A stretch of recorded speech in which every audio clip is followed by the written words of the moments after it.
Rahim. Assalamu alaikum and welcome back to our final interview of the day. It is exactly 12:38 and I have a lovely young lady sitting in studio with me. I must say that it's the first time that I'm having a live guest in studio since we've moved into our new studios here, which are absolutely amazing, gorgeous. I mean, I've been I've been waxing lyrical about the studio when I started here the first day. Once, of course, we came into the new studios. So, but for me, for the first time, a live in-studio guest. She's Aaliyah Kara, co-founder of Mzansi Tea House. And we're going to talk tea, even though I told her off air that I'm a coffeeholic, and she said she's going to work at changing my drinking habits. So we'll hear what she has to say about tea. You know, is it an art, brewing of tea, different teas, getting the taste? Is this an art? Does she grow her own tea or does she source it from very reliable sources all around the world? Assalamu alaikum to you. Welcome to the program. Lovely to have you here. Alaikum salam. Thank you so much for having me. And I'm very honored to be your first guest in studio. Absolutely. So, Aaliyah, what inspired the founding of Mzansi Tea House? And clearly you identified a gap in the market. Absolutely. So my husband and I are both very passionate tea drinkers. And we were living in the UK for some time, where the culture of tea houses and tea in general is a little bit more prominent. So we were very lucky over there to try a lot of teas. We've traveled quite a bit and have tried teas in different places, visited different tea plantations and tea houses around the world. And we thought, when we move back to South Africa, where are we going to get our tea from?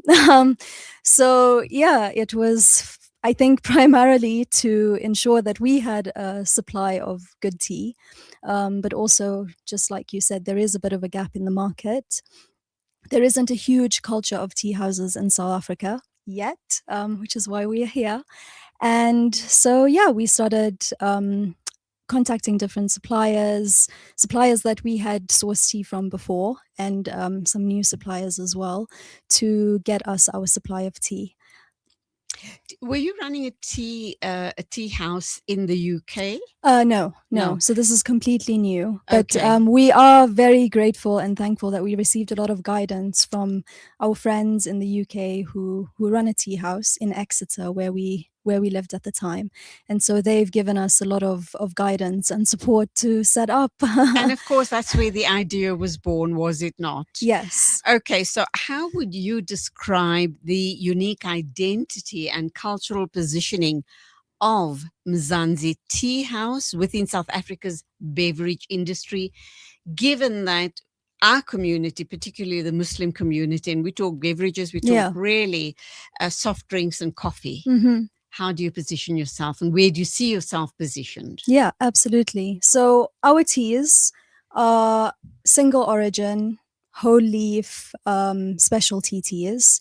So our teas primarily come from the single plant, the Camellia sinensis plant, which is where all tea is from. So there's a misconception that, like mint is tea and rooibos is tea, but that's sort of how it sort of ended up in language, particularly the English language. But most other languages make the distinction between tea, which is what comes from the Camellia sinensis plant, as opposed to tisanes, like your herbs and other things that are sometimes brewed in hot water. So our identity is that we focus on tea and not tisanes. The other thing is that we are very particular about the quality of our tea. So this tea generally would not be had with sugar or milk, because tea is not meant to be bitter. I think this is another misconception, is that tea is bitter, but the more whole your tea is, the more full the leaf is, the less bitter it is. So the more you cut into the leaf, which is what we see in a lot of supermarket teas, It's called CTCT, so Kate Curl. That would be better. And that's how like masala chai was born, right? And we also drink masala chai, but not on a daily basis. But masala chai was born because, you know, the British were growing tea in India. There's a whole prehistory to that.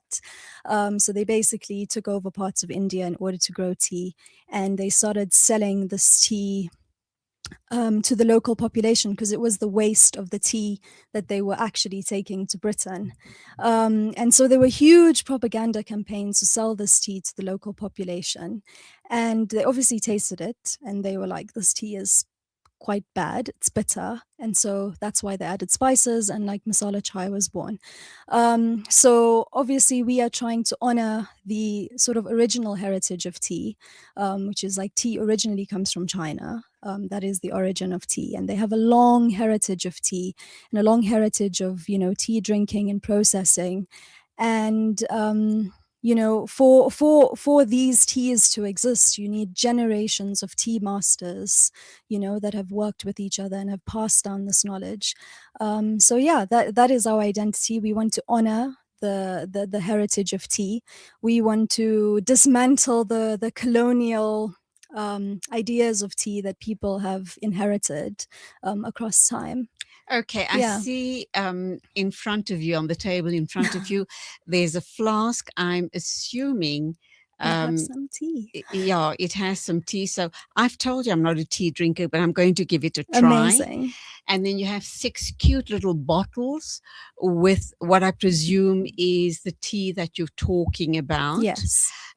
So talk us through what you have in each bottle and what's unique of each of, the tea plants that you have in the different bottles. Sure. So And you I can hold it up selected to the absolutely. camera. Okay, so I selected this range because, like I said, all tea comes from the Camellia sinensis plant. So they all from the same leaf, essentially, but the processing is what makes it different. So over here, I'm going to start with these two. So these are white teas. I'm going to hold it up over here. Okay. And white tea is the least processed tea. So they would pick the leaf and they would dry it, and that's white tea. And we've got two different types here. The one is called silver needle. So they pick just the buds of the tea. It's a very premium tea because they can only pick it at a certain point just before it sort of becomes a full leaf, and they can only pick it at certain times of the day to sort of maintain this shape. So that is silver needle white tea, and this is called tribute eyebrow or gongmei in Chinese. And you can see here there are more full leaves and not just the bud. And generally white tea, because it's processed so minimally, it's very light, it's very delicate. So if that's the sort of drink that you like, it's a very nice way to get into tea. Then over here we've got oolongs. I've heard of oolongs. Yes, so many people have heard of oolongs. Right. Most people don't know what oolongs are. Yep. So oolongs can be anything from a 15% oxidized tea to an 85% oxidized tea. Meaning, so for example, green tea is unoxidized. I don't have any green tea here, but green tea is unoxidized. Can I just interrupt you here? Yes, sure. We've been fed the narrative that green teas are healthy teas. So if you drink green tea, you possibly even lose weight. So all tea is healthy, right? Okay. Like green tea is not any more healthy than other teas. As long as, you're not having your tea with like spoonfuls of sugar, right? And you're sourcing it from a good place. Because what makes these teas also different is that the places that they are grown in, generally the farming methods that they use, also render these teas healthier than other teas. So for example, if someone's using pesticides, that's incredibly dangerous. So the soil quality, the ecosystem around the tea farms really impacts the flavor of the tea. So, you can tell, like when you start drinking tea, whether a tea has been sourced from a commercial farm or whether it's coming from a smaller scale farm where they really care about the plant. So yeah, that's a very good. Okay, you spoke about point. Sugar just now. Yes, yeah. So the other all important question, I'm not sure how you're going to view Yes. this, is the issue around the milk in the tea. Is that the way tea should be drunk, with milk and sugar, or should it be drunk black with a bit of sugar or honey? Okay, so obviously, I would say my preference is to have it without both of those things. But I think it's also important, again, to come to the colonial history of tea. And who invented that way of drinking tea was the British themselves. And also, the reason that they made sugar such a big component within tea is because they had these sugar plantations all around the world that they needed to, create a demand for sugar for, so that they could continue using all the slave labor to make sugar, but then they had to sell it to people. And so again, there were huge propaganda campaigns to sell sugar to people. And we can't do without sugar these days. Oh God. So I think our jihad really is to Wow. resist sugar, and I think that would be really good for everyone in general. But yeah, just coming back to the oolong tea. So we spoke about green tea, and the reason that it's green is because it's unoxidized. Like, when you're making like spinach and you don't want it to turn brown, you'll quickly blanch it in water. Yep. So for green tea, they'll pick the leaves and then they'll cook it so that it doesn't turn, brown, or it doesn't oxidize. And that's what gives us green tea. So white and green tea are the least oxidized, which is also why they have the most antioxidants. So from that perspective, going back to your question, green tea could be considered to have different health benefits to other teas. The darker teas tend to have more like polyphenols, which is what you have in olive oil as well. But I will say this, that a lot of because tea has not become sort of as widely drunk as like coffee, for example, we don't have a lot of research in the English language in tea. But we do have a lot in coffee.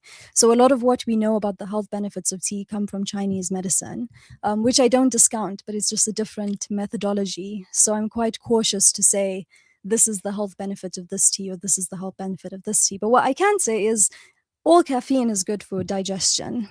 Which is usually... But you can't also overdo it with the caffeine because you won't sleep at night. Okay, what I'd like you to do is to talk to us through the other two bottles, what they contain, and why you would kind of encourage people to drink any one of those teas. And then we'll go for an ad break, come back and talk some more, and maybe even get a taste of the tea. Yes.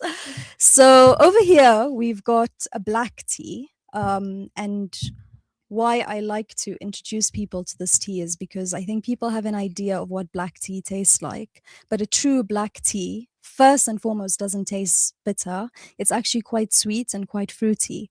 And so the thing to know is that nothing has been added to these teas. There's no additives. It's just the way that the leaves were processed after they were picked that gives them this really complex flavor profile.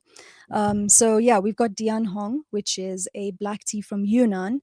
Yunnan is the province in China, actually, that has the most ancient tea trees. Tea trees actually grow quite very tall, so you would actually find them in forests over there, and you can imagine how special the tea is that comes from the top of those absolutely trees. Pristine. Hey, absolutely pristine. And then finally we've got Liu Bao, and this is the one that I prepared today because it's something very different. So Liu Bao it's a black tea, so it's fully oxidized, which is why it's turned this color. And then it's also fermented after that. And the fermented teas are sort of like, the very, very exclusive teas that you can find. And the fermentation also gives it a really interesting taste and an interesting character. Can I ask what's that fermentation process like? Absolutely. So after the tea is oxidized, generally the fermentation process will look like exposing the tea to some kind of humidity or some kind of water, sometimes in a more controlled environment and sometimes in a more sort of natural organic environment. So that's what fermentation looks like with tea. And then obviously fermentation also has its benefits. And I cannot speak, with authority as to exactly what benefits there are in this particular tea, but we know that fermented foods and drinks in general are It's good for your you. gut. Absolutely, yeah. So Okay, if yeah, you don't mind, let's go for an ad break and then we can take a taste of the tea during the break and we can continue our discussion. amazing. My very delightful guest is Aaliyah Kara, co-founder of Mzansi Tea House. And after I take a taste of the tea and we come back, we're going to talk about the setup of the tea house. So please don't go away. It's a new beginning. It's a new era. Salam Media, humanitarian journalism.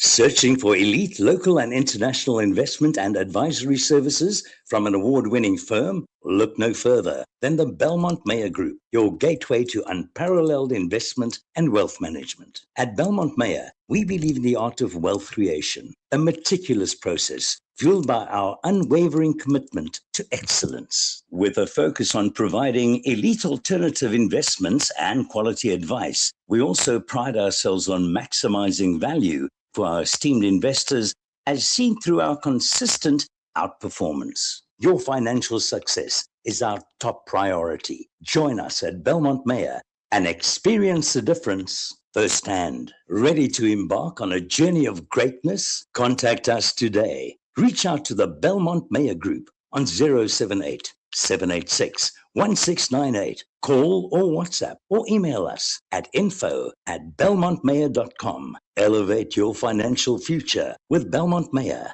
where every detail matters. Elite Basmati, available throughout the Middle East, and now for the very first time exclusive to South Africa. Brought to you by Murchison Spice, Pietermaritzburg's most famous specialty store. Elite Basmati, available in aromatic white and golden cellar, is packaged in a world-class facility in India and is filled with wholesome goodness for your well-being. Elite Basmati rice by Murchison Spice. For trade inquiries, contact Mohammed on 033 387 2121. Murchison Spice. Discover the Africa of your dreams and surround yourself with her spectacular beauty. Relax beneath her serene sunsets and explore wildlife at its natural best. It's where the pride of Africa comes together. The Kwantu Private Game Reserve. Get to know the Big Five or cruise on an elephant safari game drive. Interact with lion and tiger cubs and enjoy world-class halal cuisine while we pamper you during your 5-star stay. Indulge in the true African experience. For reservations, call now on 042-203-1400 or visit kwantu.co.za. The Kwantu Private Game Reserve, the place of gathering. World-class financial services only at Sapphire Global, your financial partner. If you are looking for Islamic, Sharia, and ethical financial products, look no further. Sapphire Global offers a wide range of financial service offerings from short-term to life and investments. A full-service center with all financial requirements under one brand. Our highly skilled and experienced consultants are ready to help protect your financial future. Contact us on 041 001 0184 or visit our website on www.sapphireglobalfs.com. Sapphire Global is an authorized financial services provider. Connect and stay ahead with Salam Media. This is Salam Media, coming to you live from South Africa. Welcome back. It's exactly 12:57 a.m. And because I'm enjoying myself so much with our guest, I'm having such a lot of fun. Aaliyah Kara, co-founder of Mzansi Tea House. For me, this is an educational session with Aaliyah regarding tea drinking, the rituals around tea, the blending, and how one should truly be introduced to good, pure, honest tea. So thoroughly enjoying it. And of course, she is also, since we've moved to the new studios, my first in-house guest. And I can't even begin to tell you what a pleasant experience it is for me. I hope it is for her as well. So Aaliyah, welcome back. We've had a bit of we've had a taste of the tea. I can't tell you what it tasted, what sensation I felt drinking this tea. Not bitter at all.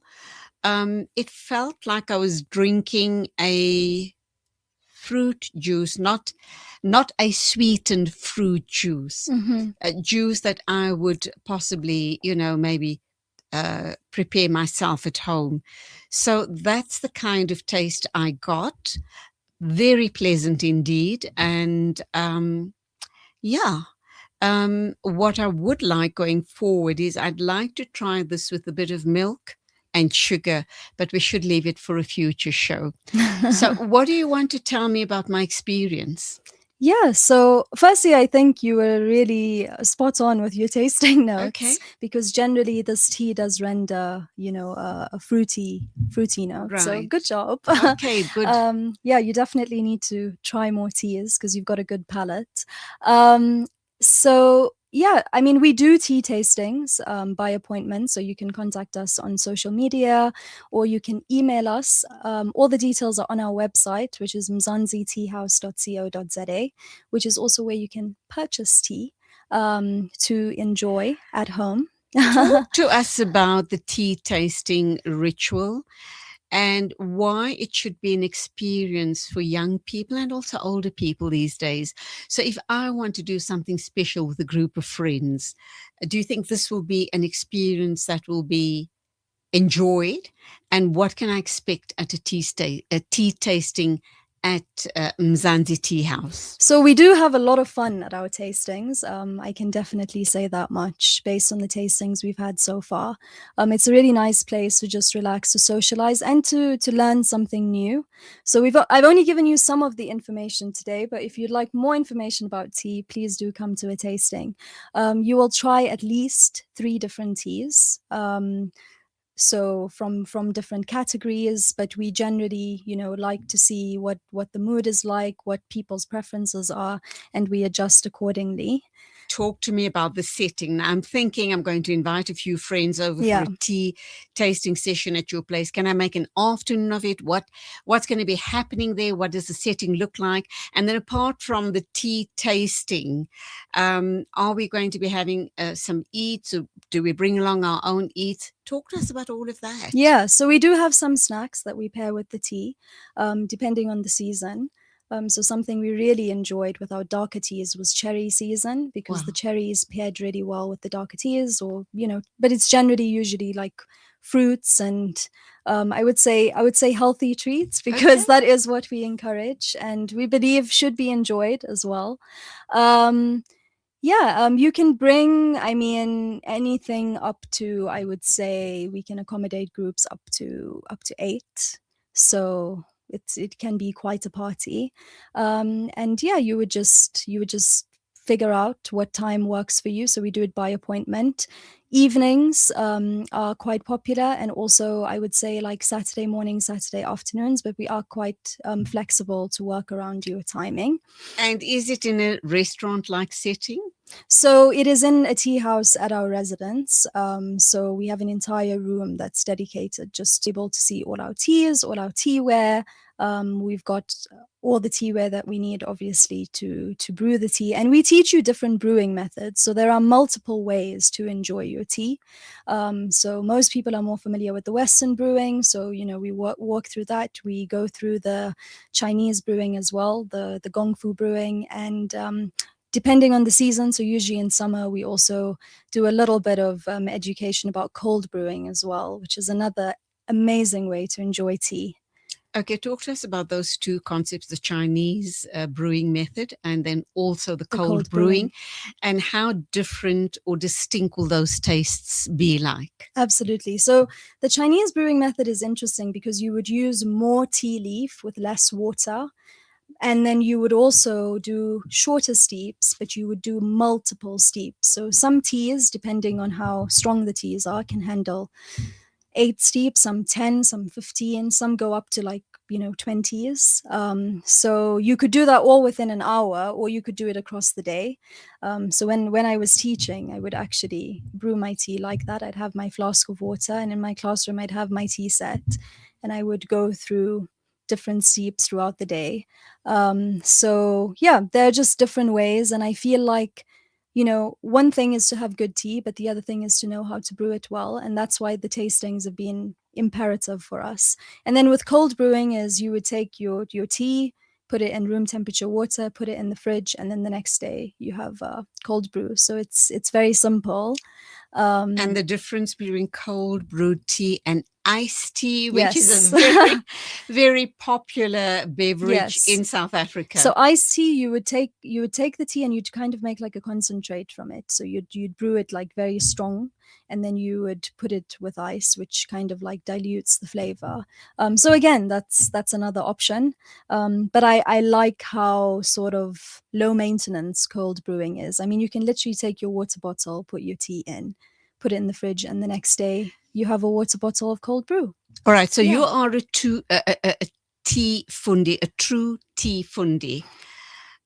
What are your thoughts around iced teas or teas with, we spoke milk, we spoke sugar, but lemon juice and other additives to tea to make it more, for certain people, more pleasant? Yeah, I think, if you want to experiment, like absolutely go and do that. I think there have been very interesting things also happening, I would say, in Chinese tea communities where they trying to experiment with that. I think one experiment with tea that people often forget is made with tea is like bubble tea, right? That is an yes. experiment with tea, and good bubble tea will actually have tea. But it's also something that you don't really drink on a daily basis. It's more of like, a treat or fun or thing. dessert, Right. So that's how I view it, at least. It's on a daily basis. Like I'm trying to drink my tea in a very simple way, but a very beautiful way.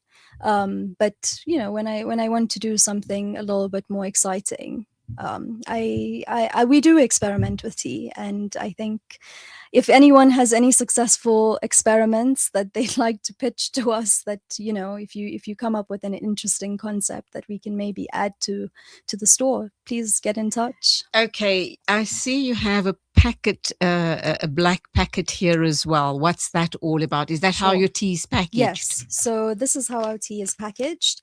These are mylar bags because the best way to store tea is in a cold, dark, airtight space, to ensure that it maintains its freshness for as long as possible.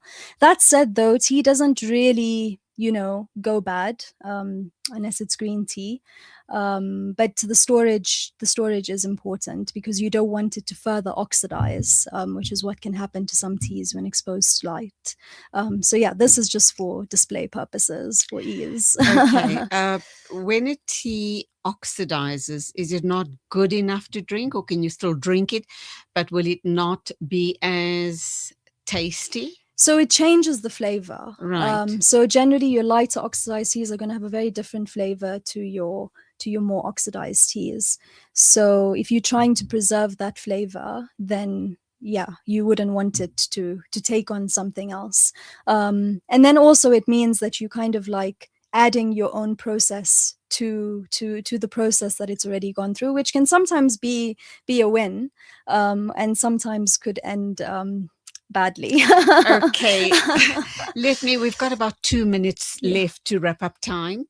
Let's ask this question. South Africa is renowned for its export of rooibos tea. How do you compare rooibos? Do you recognize it or classify it as a tea with the teas you've just shown us on air today? What's rooibos all about compared to what you're talking about? So rooibos is a different plant completely, and yeah, I can appreciate it, and I think many people like it because it's not caffeinated, because it doesn't contain caffeine. But that said, I mean, with these teas generally, if you're drinking good tea and you're drinking it and you know how to brew it, you can have slower releases of caffeine where you're you're not feeling that hit if you are sensitive to it. So yeah, I mean, that's how I see rooibos. I appreciate it for what it is. In my definition, it is not tea, and that's fine. It's another It's your beverage that opinion. can be enjoyed by itself. Right. You know, so yeah, I mean, that's how I see rooibos. Okay, it's also touted as a health beverage. Mm-hmm. Would you agree with that? And when you make a comparison with the teas that you've brought along, can you safely say that the teas you are promoting are also healthy teas or healthy drinks? Yeah, so I'm not enough of an expert to comment on rooibos, and generally I will also say, like I said earlier, you know, with teas, anyone who's sort of advertising certain health benefits for teas, I think there's a lot of questions that should emerge with that, because like I said, the studies are not that accessible, especially in the English language, which is what we're dealing with on a daily basis.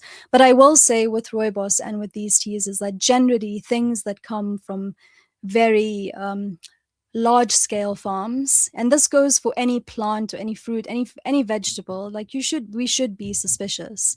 And so as people who also, you know, care about the environment and, you know, want the earth to be able to sustain itself for longer, and care about the integrity of like plants in general, you know, we want things, whether it's rooibos, whether it's tea, to come from places that maintain their dignity, and also by extension are not exploitative of their workers.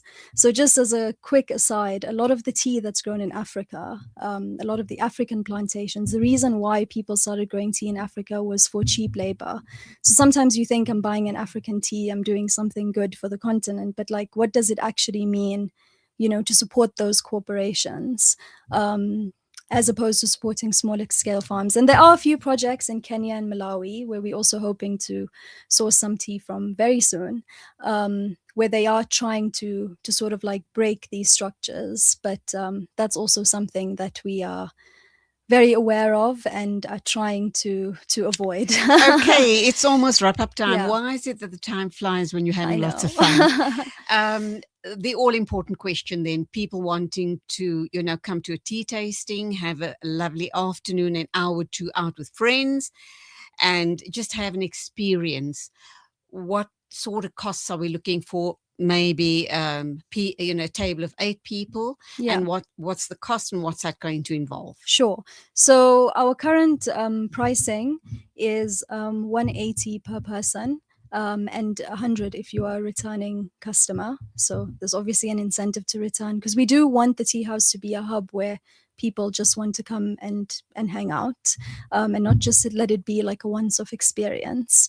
And then, of course, we are working on some kind of membership that you can either pay for or purchase a certain amount of tea and qualify for. I don't have the details for that yet, but that will give you access to the tea house whenever you like. Right. So the 180 per head would include what? It would include the menu of teas that we will be tasting for that day, and of course knowledge that and I should imagine some Yeah. nibbles as well. Yes. And in that cover charge, would you be taking home a packet of tea, or would you have to pay extra for the tea? There will be teas to purchase after. Okay. Yeah. All right, fine. So I think we've got all of that. We do need to have you come in again Yes. another time to talk in more detail about this. Thank you so much. Thank you for having me. It's a pleasure for introducing me to a very, very delicious, very light fruity tasting tea. And I must say, I enjoyed it. I completed the entire cup, though it is a little cup. Thank you indeed. Much luck and success for the establishment and the growing of Mzansi Tea House. Thank you for coming in. You were a Inshallah. Thank delightful you. guest. Go well, and assalamu alaikum to you. Walaikum salam. And that's it from me, 12 after 1 o'clock. Thank you indeed for your company. Take care on the roads. From me, Julie Ali, till next Monday on the News and View show at 8 o'clock exactly. Take care, and Khuda Hafiz.